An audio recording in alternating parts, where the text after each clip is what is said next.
Light is free. The wealth of the wealthy cannot purchase it. The skill of the skillful cannot frame it. The labors of the laborious cannot earn it. The poverty of the poor cannot debar from it.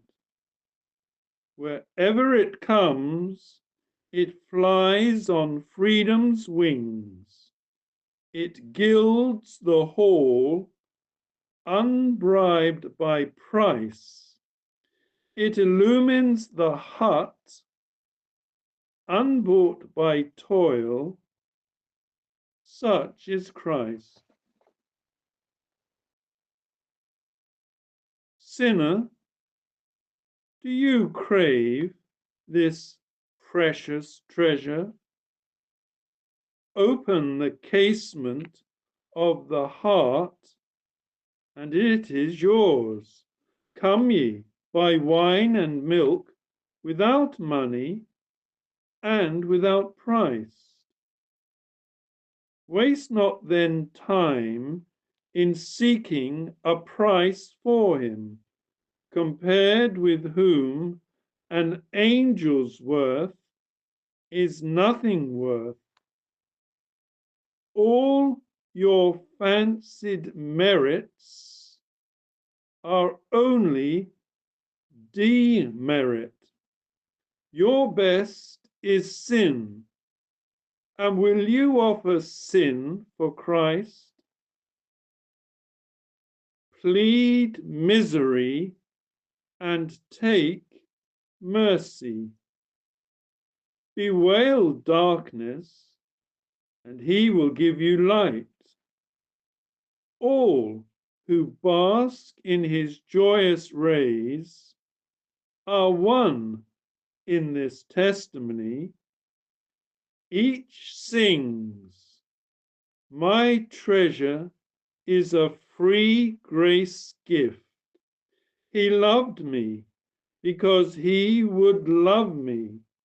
He called me because he would call me. He blessed me because he would bless me.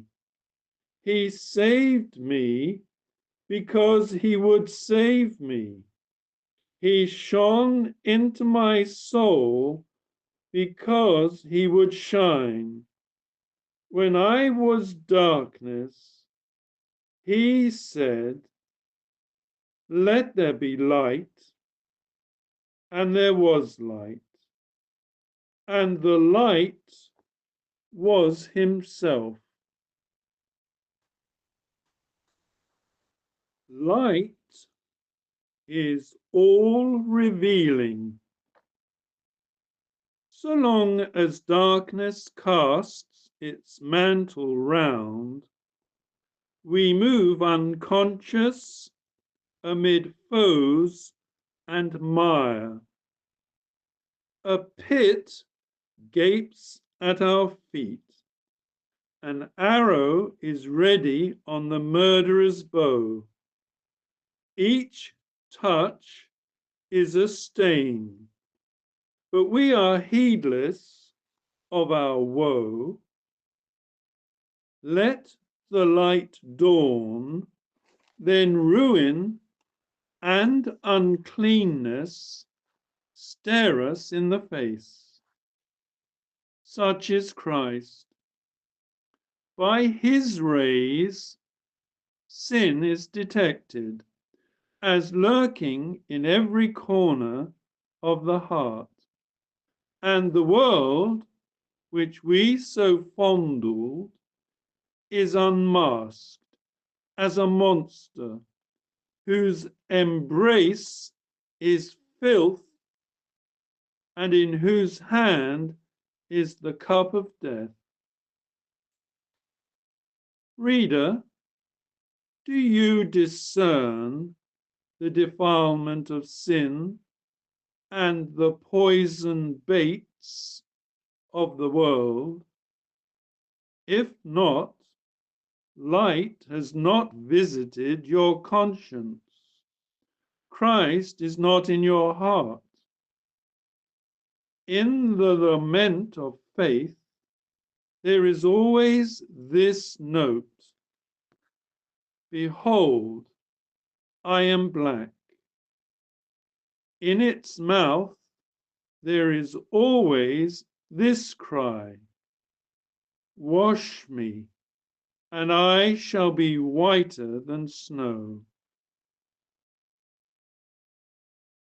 But as the sun is seen by its own light, so Christ reveals not perils only, but himself. He shows his cross, the glorious proof of boundless love.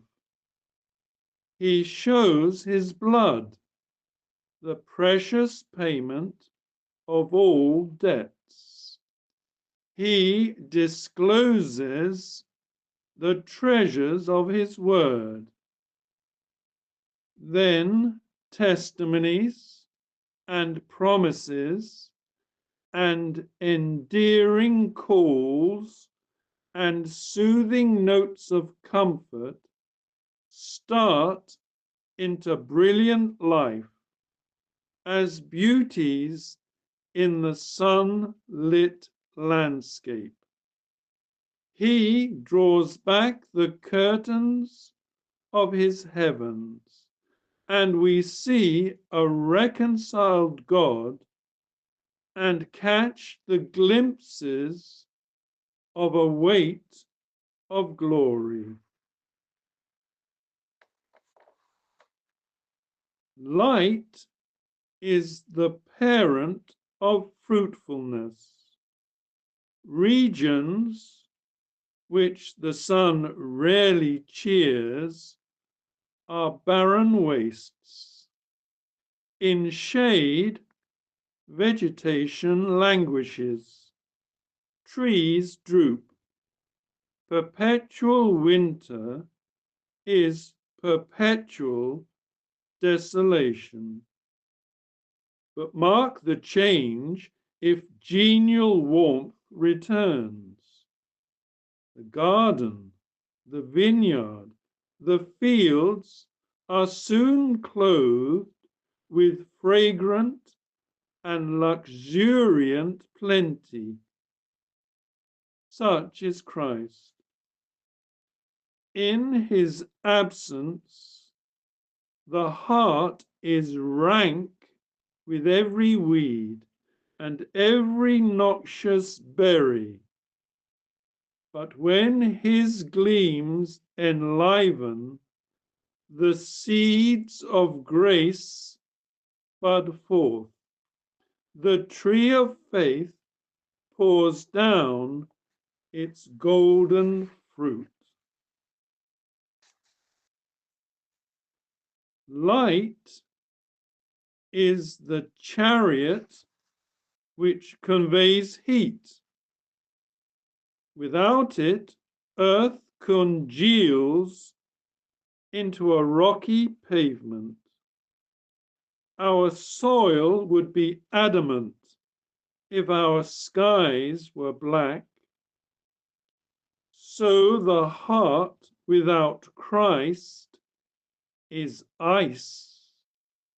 But when he enters, a glow is kindled which can never die. Love burns and blazes in every chamber of the inner man. This is the spark which flares to heroism in the faithful minister and the toiling missionary. Christ seen and loved is warmth to the heart. Warmth in the heart is fire to the lips.